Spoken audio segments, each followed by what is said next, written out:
అందితే జుట్టు లేదంటే కాళ్లు పట్టుకోవడం చంద్రబాబు నైజం అంటారు. ఆయన గురించి పూర్తిగా తెలిసిన వాళ్ళకి ఇందుకు పెద్ద పెద్ద ఉదాహరణలు కూడా అక్కర్లేదు. 2019 ఎన్నికలకు ముందు బీజేపీని, మోదీని, అమిత్ షాని నానా రకాలుగా విమర్శించి రాష్ట్ర పర్యటనకు వచ్చిన వారిని చంద్రబాబు ఎన్ని రకాలుగా ఇబ్బంది పెట్టాడో జనాలు ప్రత్యక్షంగా చూశారు. కానీ అదే చంద్రబాబు ఈ ఎన్నికల వేళ బీజేపీతో పొత్తు కోసం వెంపర్లాడుతున్నాడు. ఢిల్లీ వెళ్లి కాషాయ పార్టీ పెద్దల అపాయింట్మెంట్ కోసం కళ్లు కాయలు కాసేలా ఎదురుచూశాడు. చివరకు వారితో భేటీ అయ్యి పొత్తు కుదుర్చుకొని వచ్చాడు.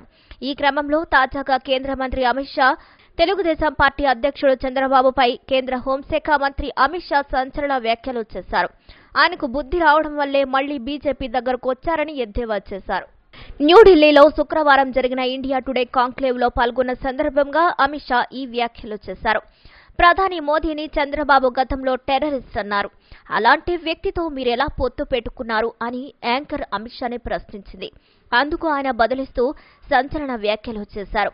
ఎన్డీఏ నుంచి వెళ్లిపోయారు, మేము ఆయనను వెళ్లమనలేదు, తనంతట తానే వెళ్లిపోయారు. ఆ తర్వాత జరిగిన ఎన్నికల్లో చంద్రబాబు ఓడిపోయాడు. ఇప్పుడు ఆయనకు బుద్ధొచ్చింది, అందుకే మళ్లీ మా వద్దకు వచ్చారు, తిరిగి ఎన్డీఏలో కలుస్తానన్నారు, దాంతో ఆయనను కలుపుకున్నాం అంటూ అమిత్ షా సంచలన వ్యాఖ్యలు చేశారు.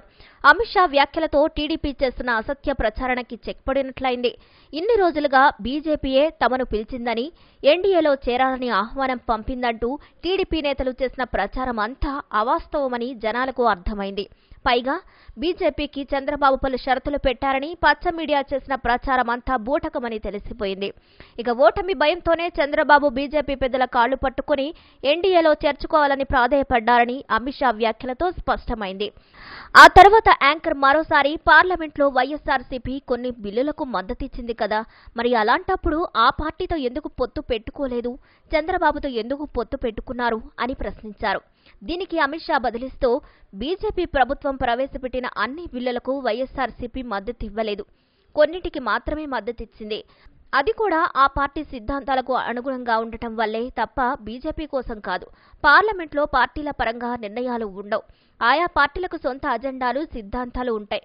వాటికి తగ్గట్టుగానే అంశాన్ని బట్టి అవి నడుచుకుంటాయని స్పష్టం చేశారు. అయితే మరోపక్క టీడీపీలో అసంతృప్తి జ్వాలలు ఉవ్వెత్తున ఎగసిపడుతున్నాయి. కొన్ని రోజుల క్రితం వరకు అధికార వైఎస్ఆర్సీపీలో అభ్యర్థన ప్రకటన సమయంలో జరిగిన చిన్న చిన్న అసంతృప్తులపై టీడీపీ పెద్దగా విమర్శలు చేసింది. వైఎస్ఆర్సీపీలో తిరుగుబాటు మొదలైందని, చాలా మంది నేతలు ఆ పార్టీని వీడేందుకు సిద్ధమయ్యారంటూ పెద్ద ఎత్తున ఆరోపణలు చేశారు. టీడీపీ నేతలకు అసలు సినిమా ఇప్పుడు మొదలైందని వైసీపీ నేతలు అంటున్నారు. అందుకు తగ్గట్లే ఇప్పటి వరకు టీడీపీ విడుదల చేసిన 2 జాబితాల్లో చోటు దక్కని వారు తీవ్ర అసంతృప్తితో ఉన్నారు. కొందరు తమ నిరసనలు నేరుగా అధిష్టానానికి తెలియజేస్తున్నారు. తాజాగా మాజీ మంత్రి పీతల సుజాత టీడీపీపై సంచలన ఆరోపణలు చేసింది.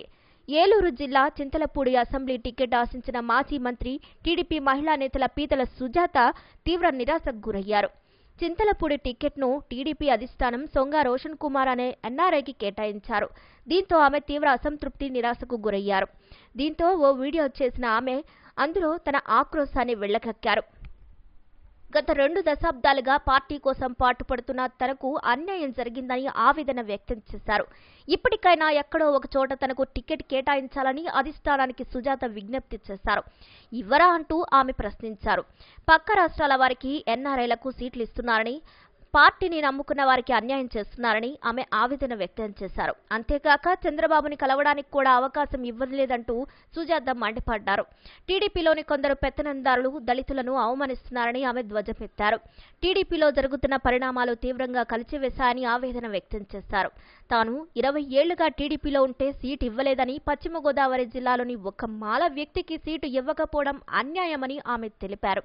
తన కుటుంబం 1982 నుంచి టీడీపీలోనే ఉందని, ప్రతిపక్షంలో ఉన్నప్పుడు తాము పనిచేసే సీట్లేమో ఎన్ఆర్ఐలకు ఇస్తున్నారని ఆమె మండిపడ్డారు.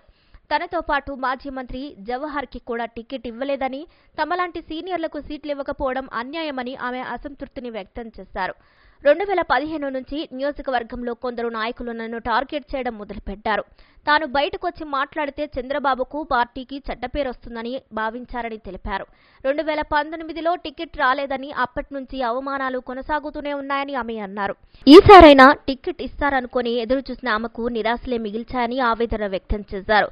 ప్రస్తుతం మాజీ మంత్రి పీతల సుజాత వీడియో సోషల్ మీడియాలో వైరల్ గా మారింది. మరి ఈ వీడియోపై మీ అభిప్రాయాలను కూడా ఖచ్చితంగా కామెంట్ ద్వారా తెలియజేయండి. మరిన్ని అప్డేట్స్ కోసం మా ఛానల్ ని లైక్ చేయండి, షేర్ చేయండి, సబ్స్క్రైబ్ చేయండి.